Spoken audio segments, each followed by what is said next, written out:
Welcome back. We continue here. The National Police Commissioner, General Fannie Masemola, has come under fire for his handling of the disbandment of KZN's political killings task team.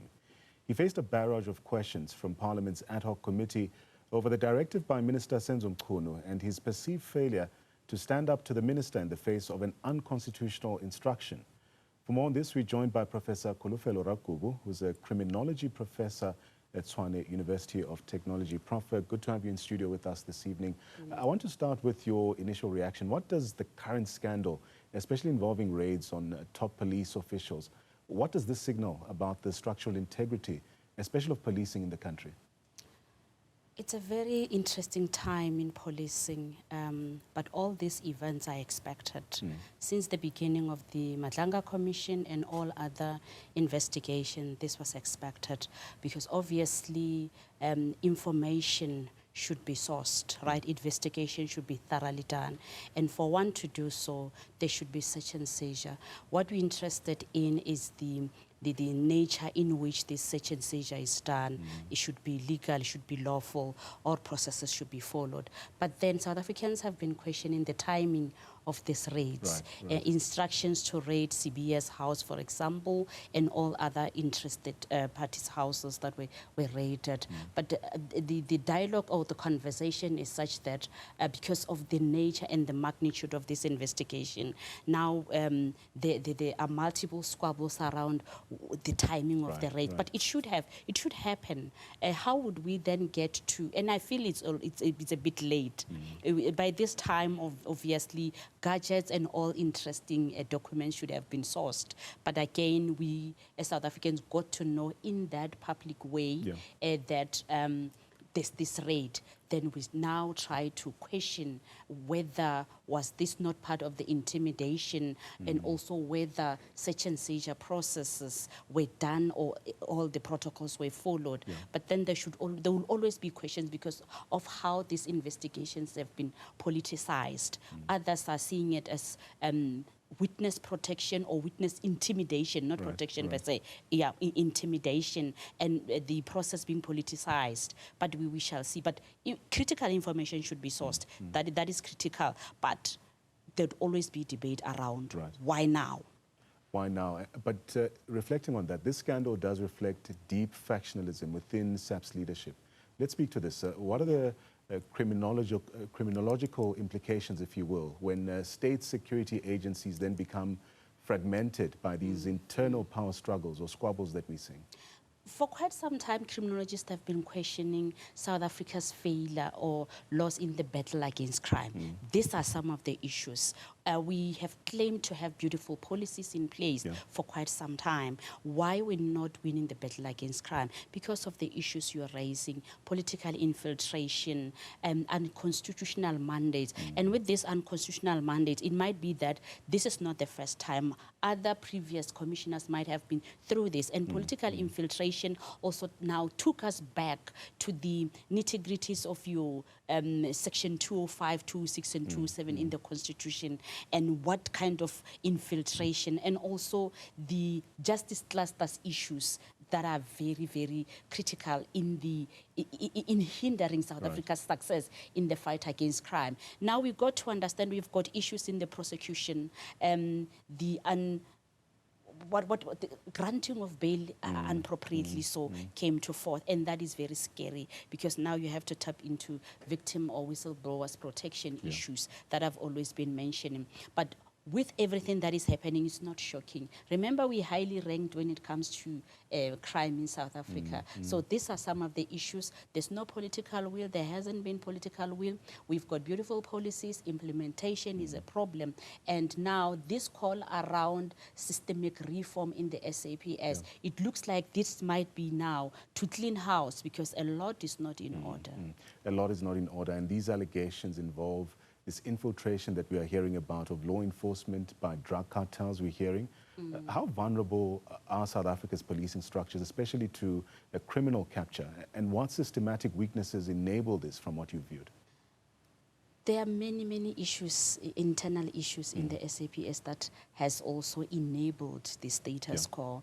And many people have been speaking about them. But it looks like the lack of protection from the amongst men and women in blue has been an issue. Where now should you talk? There's system where you are likely to be suspended and be on suspension for quite some time. And what led to that? The way SAPS is structured, the political appointment, because remember who appoints commissioners. You report to a certain political party, right? Although it's not openly or publicly spoken about, but you have to push a certain political agenda by virtue of a certain political party putting you in that position. That is why there was so much pushback from politicians around Mkhwanazi's allegations or Masemola's testimony, because you can't be reporting them, they put you there. But then the systemic issues, policing is not how it was supposed to be. Policing is not done the way it's written on paper. The political infiltration or the cartels are deeper than it has been explored. A lot is rotten in the system. That is why now we're wondering whether the South Africa's political landscape is ready for a systemic reform in terms of an appointment and the independence of all these critical institutions. State security, crime intelligence, of course, because we have been having quite some time issues in that department, and we have been found wanting as the country. We couldn't even project your 2021 July unrest. KwaZulu-Natal has not had crime intelligence head for quite some time, but we expect provinces to deliver when it comes to issues of crime. How will they do so? And again, with the minister being directly implicated like this, that is a huge setback for South Africa. But again, it talks to crime stats. It talks to delays in responses and appointments.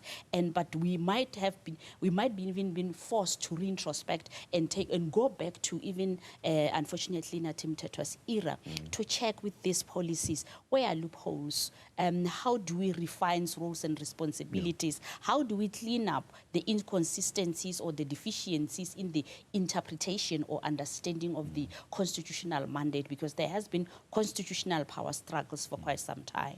Sounds to me like there's a lot to uncover, especially when it comes to reform.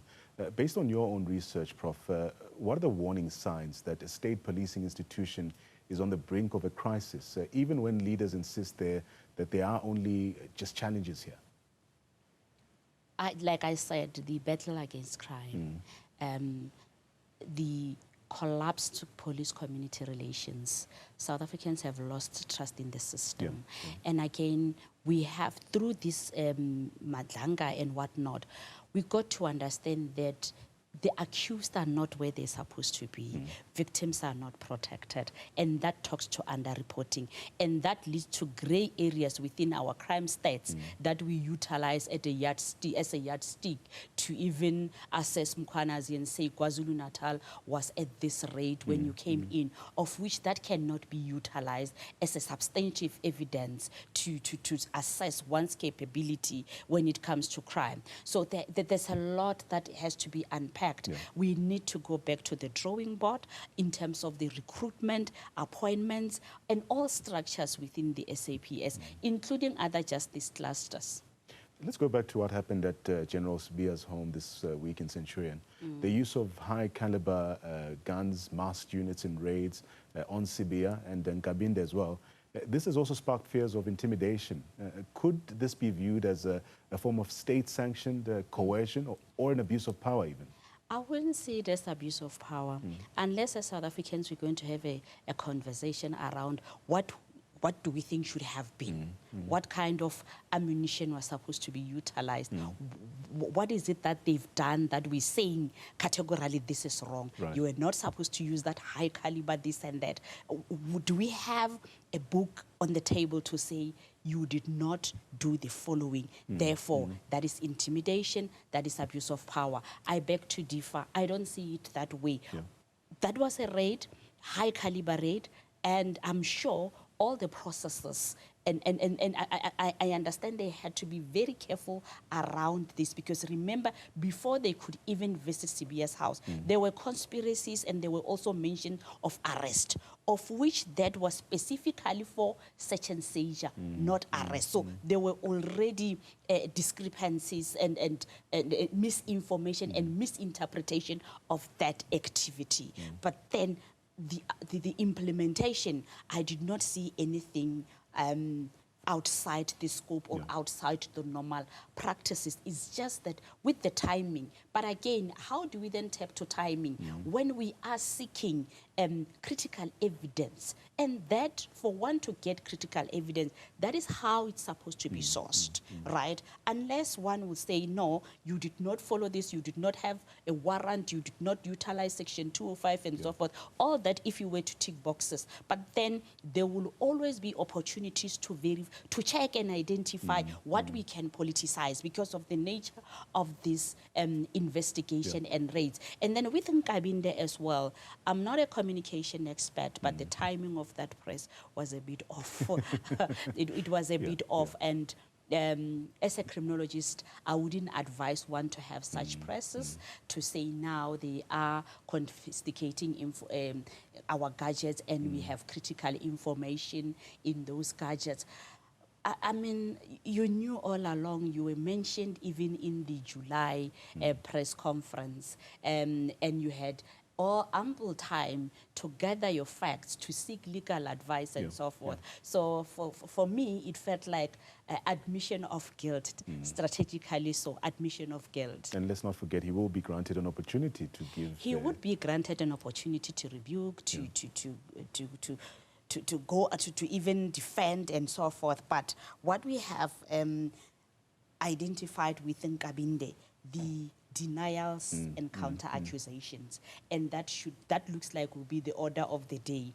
But then the commissions and Ad Hoc Committee will have their hands full with all these denials, counter accusations, conspiracy theories, to prove and verify and identify facts so that the commission can recommend. But again, I still worry about the powers of the commissions, because they do not have that much power that South Africans would have expected. But we're hoping that there will be actionable recommendations, as I always say, to assist and verify all the time, to even go beyond the commission with the implementation.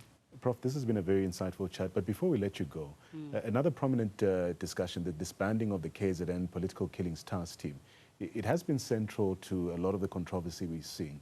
What is the broader impact when key investigative units like this one are disbanded or politically interfered with, from what we hear?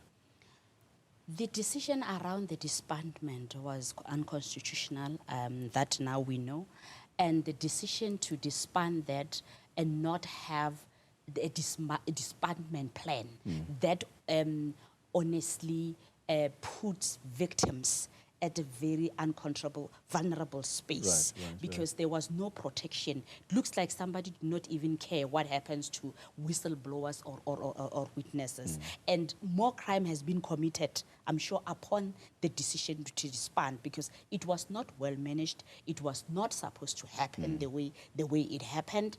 But it happened, and the implication should be that people should be held accountable. And I'm glad that we're having these conversations now for all other future leaders to understand the constitutional power struggles and how then in the SAPS that will be managed. Professor Kholofelo Rakubu, thank you so much for your time and critical insights into what many are calling a defining moment for South Africa's criminal justice system. As we continue to follow the hearings and unfolding investigations, one thing does remain clear: without transparency, accountability and integrity, our fight against crime stands on very shaky ground.